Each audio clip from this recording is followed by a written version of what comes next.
ఓం శ్రీమాత్రే నమః. ఛానల్లోకి స్వాగతం అండి. వృషభ రాశి వారు పేదరికంతో కష్టాలు పాలు కావటానికి కారణం ఈ వస్తువులే. అలాగే శ్రావణ మాసంలో ఈ వస్తువులు మర్చిపోయి కూడా ఎవరికీ ఇవ్వకండి. అలాగే మనం ఎవరి దగ్గర కూడా ఈ వస్తువులు తీసుకోకూడదు. అలాగే కొన్ని వస్తువులు ఒకవేళ మీరు గనుక ఇచ్చారంటే మాత్రం మీ జీవితం పూర్తిగా నరకంగా మారిపోతుంది. అలాగే ఈ రాశివారు ఎటువంటి వస్తువులను ఇంట్లో ఉంచుకోకూడదు. ఏ దేవతారాధన ఈ రాశివారికి శుభ ఫలితాలనిస్తుంది? ఇటువంటి విషయాలన్నీ కూడా ఇప్పుడు ఈ వీడియోలో మనం వివరంగా తెలుసుకుందాం. కానీ అంతకంటే ముందుగా మీరు కనుక మన ఛానల్ని ఇప్పటి వరకు సబ్స్క్రైబ్ చేసుకోకపోతే సబ్స్క్రైబ్ చేసుకుని పక్కనే ఉన్న బెల్ ఐకాన్ నొక్కి ఆల్ సెలెక్ట్ చేసుకుంటే మేము ఇలాంటి వీడియోస్ అప్లోడ్ చేయగానే ముందుగా మీకు నోటిఫికేషన్ వస్తుంది. అలాగే వీడియోని ఎక్కడా కూడా స్కిప్ చేయకుండా చివరి వరకు చూస్తేనే మేమేం చెబుతున్నామో మీకు పూర్తిగా అర్థమవుతుంది. ఇక వివరాల్లోకి వెళ్ళిపోతే ఈ రాశివారు ప్రతిదీ కూడా వీరి జీవితంలో పోటీగా తీసుకుంటారు. అలాగే ఈ రాశివారి జాతకాన్ని పరిశీలించినట్లయితే కనుక వ్యాపారంలో చక్కగా రాణించే అవకాశాలైతే ఈ రాశివారికి ఎక్కువగా ఉన్నాయి. వీరి ఆలోచనలు ఎవరితోనూ పంచుకోరు. ఇక ఈ రాశివారు ఉద్యోగ జీవితంలో కూడా అంచులంచెలుగా అభివృద్ధి పథంలో ముందుకు దూసుకువెళ్తారు. సొంతవారు లేదా తెలిసిన వారు వీరిని మోసం చేసే అవకాశాలు వీరి జీవితంలో కనిపిస్తున్నాయి. అది దగ్గర స్నేహితులు కావచ్చు, ప్రాణమిత్రులు కావచ్చు, లేదా చుట్టుపక్కల వారు కానీ, బంధువులు కానీ, ఈ విధంగా ఎవరైనా సరే వీరి పట్ల వారి జీవితంలో కోలుకోలేని దెబ్బతీసే అవకాశం ఉంటుంది. ఈ రాశివారు వీళ్ళని నమ్మి మోసపోవటం అనేది ఖచ్చితంగా జరుగుతుంది. అందుకని వీరిని నమ్మకుండా ఉంటేనే చాలా మంచిది అని చెప్పుకోవచ్చు. ఎవరితో కూడా చెప్పుకోలేనటువంటి కొన్ని ముఖ్యమైన పర్సనల్ విషయాలను ఒక వ్యక్తి దగ్గర షేర్ చేసుకుంటారు. ఆ వ్యక్తి మీ ముందు మంచిగానే నటిస్తూ మీ వెనకాల గోతులు తవ్వుతూ ఉంటారు. అలాంటి వ్యక్తుల్ని మాత్రం అస్సలు నమ్మవద్దు. మీకు చెడు జరిగే అవకాశాలు కూడా ఉన్నాయి. మీరు మానసికంగా క్షోభకి గురయ్యేటటువంటి అవకాశాలు కూడా మీ జాతకంలో కనిపిస్తున్నాయి. ఆ తర్వాత మీరు మీ యొక్క జీవితంలో వచ్చిన సమస్యలన్నింటికీ కూడా ఖచ్చితంగా మీరు పరిష్కారం కూడా కనుక్కుంటారు. సహనం కోల్పోకూడదు. ధైర్యంగా ముందుకు అడుగులు వేసి విజయం సాధించాలి. అలాంటి ధైర్యమే మీకు ఉంది. ఇక ఈ రాశివారు అన్నింటిలో కూడా ముందే ఉంటారు. మీ యొక్క జీవితంలో అనేక విజయాలను మీరు సొంతం చేసుకోబోతున్నారు.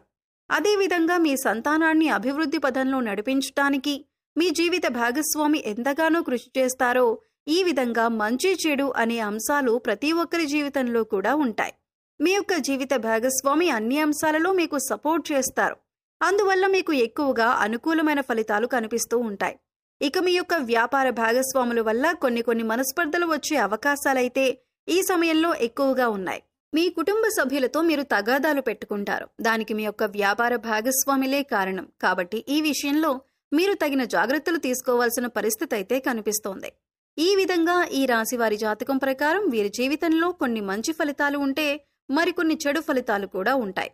జీవితం అంటే ఎప్పుడూ సాఫీగా సాగదు. కొన్ని మంచి విషయాలు అలాగే కొన్ని చెడు విషయాలు జరుగుతూ ఉంటాయి. అలాగే ప్రతి మనిషి జీవితంలో మంచి చెడులు అనేవి ఖచ్చితంగా ఉంటాయి. ఈ విధంగా అయితే ఈ రాశివారి జాతకంలో కూడా కనిపిస్తూ ఉన్నాయి. ఈ రాశివారు ఈ వస్తువులని మాత్రం ఎవరికీ అస్సలు ఇవ్వకూడదు. ఒకవేళ మీరు ఇచ్చారంటే మాత్రం ఏరికోరి కష్టాలను కొని తెచ్చుకున్నట్లే అవుతుంది. ఈ విషయంలో మీరు ఖచ్చితంగా జాగ్రత్తలు తీసుకోవాలి.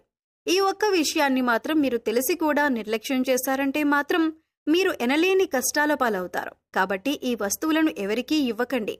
అదేంటంటే ఆ వస్తువు సుగంధ ద్రవ్యాలు. సుగంధ ద్రవ్యాలు అంటే మహాలక్ష్మికి ఎంతో ప్రీతికరమైన వస్తువులు.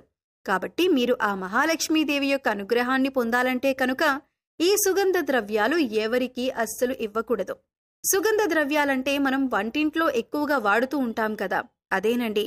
లవంగాలు, యాలకులు ఇటువంటి ముఖ్యమైన సుగంధ ద్రవ్యాలు మీరు ఎట్టి పరిస్థితుల్లో ఎవరికీ కూడా ఇవ్వకూడదు.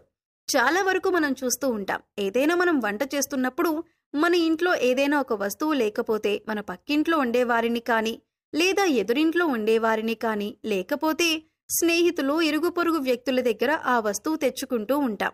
ఈ విధంగా కూడా మీరు ఈ యొక్క వస్తువులు అస్సలు ఎవ్వరికీ కూడా ఇవ్వకూడదు.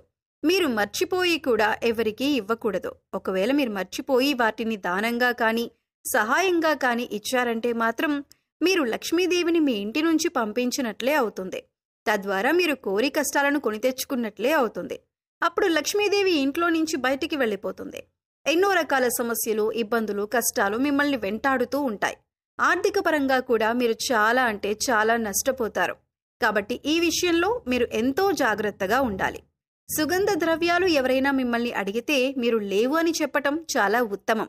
అది మీకు చాలా మంచిది. అంతేకాని మొహమాటానికి పోయి మీరు గనక లవంగాలు, యాలకులు ఎవరికైనా ఇచ్చారంటే ఖచ్చితంగా మీరు ఆర్థిక సమస్యలు, అప్పుల బాధలు, అలాగే కుటుంబ సమస్యలను ఎదుర్కోవలసి ఉంటుంది. కాబట్టి ఈ రాశివారు ఈ విషయంలో చాలా జాగ్రత్తలు తీసుకోవాలి. ఇంట్లో అనేక రకాలుగా కష్టాలు, నష్టాలు వస్తున్న కారణమేంటో తెలియక మీరు చాలా ఇబ్బంది పడుతూ ఉంటారు. ఇది మన పూర్వీకులు మనకు తెలియజేసిన విషయమే. అయినప్పటికీ కూడా దాన్ని మనం పట్టించుకోకుండా నిర్లక్ష్యం చేస్తూ ఉంటాం. వాళ్ళేదో చాదస్తంగా చెప్పారు అనుకుంటూ ఉంటాం. కానీ మన పెద్దవాళ్లు చెప్పిన దాంట్లో చాలా అర్థం ఉంటుంది. ఇది సైంటిఫిక్ గా కూడా ప్రూవ్ చేశారు. ఆ వివరాలేంటో ఇప్పుడు తెలుసుకుందాం. ఈ శ్రావణ మాసంలో ఇల్లు శుభ్రం చేసేటప్పుడు ఇంట్లో పాత వస్తువులు, విరిగిపోయిన గ్లాసులు, గిన్నెలు, దేవుడు పటాలు, అద్దం ఇటువంటివి వెంటనే తీసి బయటపడేయండి. ఎందుకంటే వీటి నుంచి నెగిటివ్ వైబ్స్ వస్తాయి. దీనివల్ల ఇంట్లో నెగిటివ్ ఎనర్జీ నిండిపోతుంది. అంతేకాదు, మీరు చేసే ప్రతి పని ఈ నెగిటివ్ వైబ్స్ వల్ల ఆగిపోవటం లేదా పూర్తి కాకపోవటం, ఇంట్లో ఎప్పుడూ గొడవలు, ఇంట్లో ఎవరికో ఒకరికి అనారోగ్య సమస్యలు, ఆర్థిక నష్టాలు ఇటువంటివి జరుగుతాయి. ఇలా పగిలిపోయిన, విరిగిపోయిన వస్తువులు లేదా ఎక్కువ కాలంగా వాడని వస్తువులు ఇంట్లో పెట్టడం వలన ఇంట్లోకి నెగిటివ్ ఎనర్జీ వస్తుందని మన పెద్దవాళ్లు చెబుతూ ఉంటారు. కానీ దాన్ని మనం నిర్లక్ష్యం చేస్తూ ఉంటాం. ఈ విషయాన్ని గమనించి ఇంట్లో ఉన్న పాత వస్తువులను బయటపడేయండి. అలాగే ఎప్పటి నుంచో వాడని బట్టలు మూటకట్టి పైన పెడుతూ ఉంటారు. అటువంటివి కూడా ఎంతో నెగిటివ్ ఎనర్జీని అట్రాక్ట్ చేస్తూ ఉంటాయి. మీరు వాడని బట్టలు ఎవరికైనా ఇచ్చేయండి. దీనివల్ల మీరు వారికి సహాయం చేసిన వారు అవుతారు. అంతేకాకుండా మీ ఇల్లు కూడా శుభ్రంగా ఉంటుంది. నీటిగా ఉండటం వల్ల ఇంట్లో పాజిటివ్ ఎనర్జీ నిండి ఉంటుంది. ఈ విషయాన్ని గమనించాలి. అలాగే మనం చేస్తున్న పనులు ఎన్ని రకాలుగా కష్టపడినా, ఎంత ఖర్చు పెట్టినా పూర్తి కావట్లేదు అంటే మనం గత జన్మలో చేసిన పాపకర్మలు అడ్డుపడుతూ ఉండవచ్చు.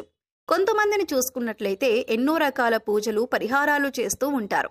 అయినా ప్రతిఫలం దొరకక బాధపడుతూ ఉంటారు. అటువంటి వారు ప్రతిరోజు కూడా మూగజీవాలకు, పశుపక్ష్యాదులకు తాగటానికి నీరు, తినటానికి ఆహారాన్ని ఏర్పాటు చేసినట్లయితే గత జన్మలో మీరు తెలిసి తెలియక చేసిన పాపకర్మల యొక్క దుష్ఫలితాలు తొలగిపోతాయి. ఇక ఎప్పుడైతే పాపకర్మలు తొలగిపోతాయో అప్పటి నుంచి మీకు శుభ ఫలితాలు మొదలవుతాయి. ఈ సమయంలో విశేషంగా లక్ష్మీదేవిని ధూపదీప నైవేద్యాలతో ఆరాధించండి. ప్రతి పనిలో మీరు విజయాన్ని సాధిస్తారు. ఆర్థికంగా నిలదొక్కుంటారు. మీ మనసులో ఉన్న ప్రతి కోరిక నెరవేరుతుంది. సో తెలుసుకున్నారు కదండి. ఈ రాశివారు శ్రావణ మాసంలో ఇప్పుడు చెప్పినటువంటి కొన్ని జాగ్రత్తలు కనుక పాటిస్తే మీకు రాబోయే రోజుల్లో అంతా శుభం జరుగుతుంది. మీ కష్టాలు మీరే తొలగించుకోవచ్చు. పేదరికం తొలగిపోతుంది. అలాగే ఈ రాశివారు ఎప్పుడూ కూడా మీ ఇష్టదైవ నామస్మరణ చేసుకుంటూ ఉండండి. ఖాళీ సమయంలో దైవనామస్మరణ చేసుకుంటూ ఉండటం వల్ల మీకు పాజిటివ్ ఎనర్జీ అనేది పెరుగుతుంది. ఎందుకంటే కలియుగంలో కేవలం దైవనామస్మరణ చేసినంత మాత్రాన ఎంతో పుణ్య ఫలితాన్ని పొందుతారని పండితులు వివరిస్తున్నారు. మరి ఈ వీడియో మీకు నచ్చినట్లయితే లైక్ చేయండి. మీ ఫ్రెండ్స్ అండ్ ఫ్యామిలీ మెంబర్స్లో వృషభ రాశి వారు ఉంటే వారితో ఈ వీడియోని షేర్ చేసుకోండి. అలాగే ఇప్పటి వరకు మన ఛానల్ని కనుక సబ్స్క్రైబ్ చేసుకోకపోతే సబ్స్క్రైబ్ చేసుకొని పక్కనే ఉన్న బెల్ ఐకాన్ నొక్కి ఆల్ సెలెక్ట్ చేసుకుంటే మేము ఇలాంటి వీడియోస్ అప్లోడ్ చేయగానే ముందుగా మీకు నోటిఫికేషన్ వస్తుంది. మరో చక్కటి వీడియోతో మళ్ళీ కలుద్దామండి. ఓం శ్రీ మాత్రే నమః.